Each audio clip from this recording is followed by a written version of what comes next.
رحمت للعالمین محمد الرسول اللہ صلی اللہ علیہ وسلم کی ولادت باسعادت ہوئی.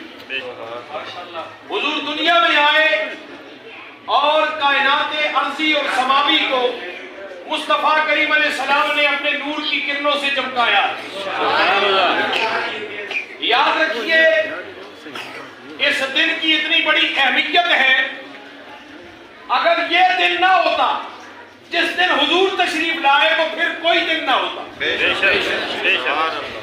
جس رات میں اور جس دن میں مصطفیٰ کریم علیہ السلام رات جا رہی تھی دن آ رہا تھا. حضور نے رات کو بھی رحمتوں سے نوازا ہے, دن کو بھی رحمتوں سے نوازا ہے. اگر مصطفیٰ کریم علیہ السلام جس رات میں آئے جس دن میں آئے یہ دن اور رات نہ ہوتے تو کائنات کی کوئی دن اور کوئی رات نہ ہوتی. یہ ساری بہاریں میرے مصطفیٰ کریم علیہ السلام کے دم قدم سے ہیں. لوگ سوال کرتے ہیں, اعتراض کرتے ہیں, میلاد مصطفیٰ کیوں مناتے ہو؟ کیا اس کی اصل کوئی قرآن میں بھی موجود ہے؟ میلاد مصطفیٰ کریم علیہ السلام جو تم مناتے ہو قرآن سے بھی کوئی اس پر استدلال موجود ہے؟ میں نے کہا ہاں موجود ہے. پڑھو اللہ رب العزت جل مجدہ الکریم کا قرآن. سب سے پہلے رب یہ کہتا ہے فذکرہم بایام اللہ, وہ ان کو اللہ کے دنوں کی یاد دلایا کرو. اللہ کے دنوں کی بولو, دن تو سارے اللہ کے ہیں. یہاں فذکرہم بایام اللہ سے کیا مراد ہے؟ وہ خاص دن جن دنوں میں اللہ کی خاص رحمتیں نازل ہوئی ان دنوں کی یاد دلایا کرو, ان دنوں کا تذکرہ کیا کرو. اور یاد رکھیے ہر سال پوری امت مسلمہ ہر سال پوری امت مسلمہ رمضان کے اندر لیلۃ القدر مناتی ہے. مناتی ہے کہ نہیں؟ توجہ سے بات سننا. لیلۃ القدر مناتے ہیں. لیلۃ القدر کیا ہے؟ پروردگار قرآن میں فرماتا ہے انا انزلناہ فی لیلۃ القدر, بے شک ہم نے اس قرآن کو لیلۃ القدر میں نازل کیا. جس رات میں قرآن نازل کیا وہ لیلۃ القدر ہے. وما ادراک ما لیلۃ القدر, اور تجھے کیا ادراک ہے کہ لیلۃ القدر کیا ہے؟ لیلۃ القدر خیر من الف شہر, فرمایا لیلۃ القدر 1000 مہینوں سے بھی بڑھ کر ہے. وہ 1000 مہینوں کی راتیں اکٹھی کر لو, لیلۃ القدر 1000 مہینوں کے دنوں اور راتوں سے افضل ہے. یہ کون کہہ رہا ہے؟ اچھا بولو. یہ رب قرآن میں کہہ رہا ہے. جس قرآن کو نازل کیا اسی قرآن کے اندر, ارے صاحب توجہ رکھ, جس رات میں قرآن اترا, قرآن تو ایک مرتبہ اترا تھا. قرآن لیلۃ القدر میں ایک بار اللہ نے لوح محفوظ سے آسمان دنیا پہ نازل کیا. پھر بقدر ضرورت 23 سال کے عرصے میں مصطفیٰ کریم علیہ السلام پہ نازل ہوتا رہا. لوح محفوظ سے آسمان دنیا پر جو قرآن نازل ہوا تو وہ ایک رات تھی.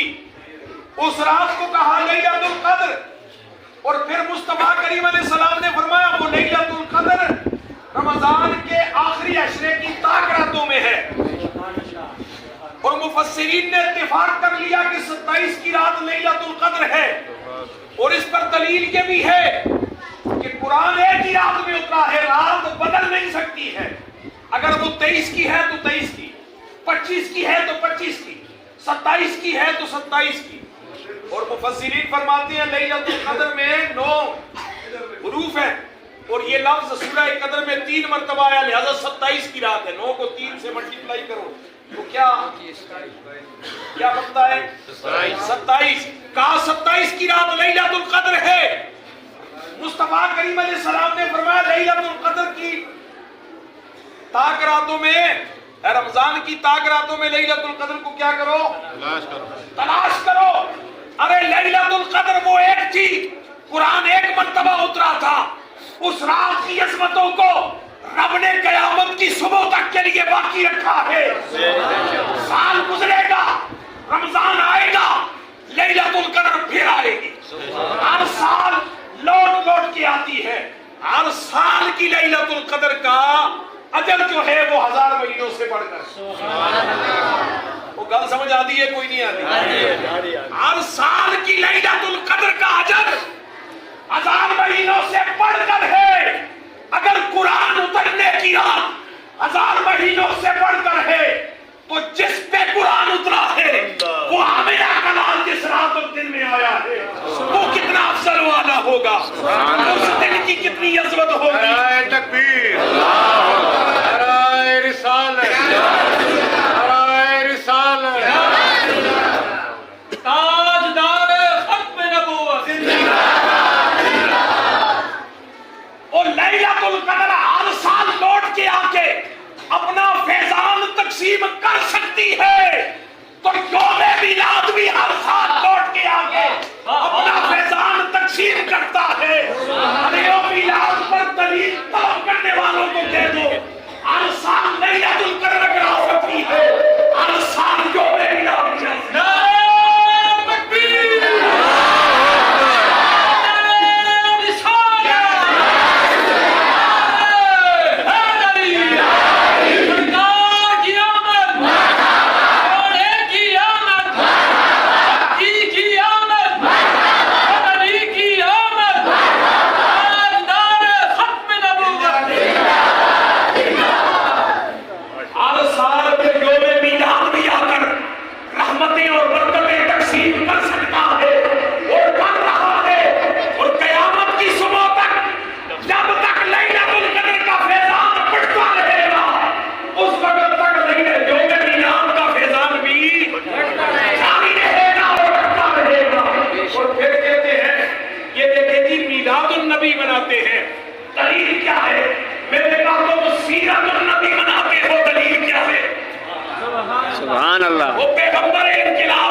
میرا دل بھی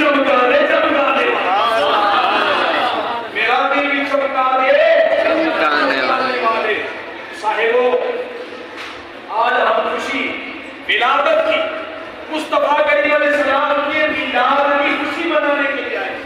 سنو، جب حضور کی ولادت ہوئی نا تو روایتوں میں یہ بات اظہر من الشمس، آسمان والوں نے زمین والوں کو مبارکباد دی، زمین والوں نے آسمان والوں کو مبارکباد دی، مشرق والوں نے مغرب والوں کو مبارکباد دی، مغرب والوں نے مشرق والوں کو، شمال اور جنوب والوں نے، سمندر کی مچھلیوں نے، جنگلوں نے، چرند پرند ہر ایک مخلوق نے حضور کی آمد پر خوشی کا اظہار کیا. ہر ایک مخلوق نے حضور کی آمد پر ایک دوسرے کو مبارکباد پیش کی. سبحان اللہ. ہمیں پیسے لگے اچھا لگے تو کہا جناب ہماری صاحب اچھا کی جگہ میں تو بس کی زیادہ لیکن کل کے بولو سبحان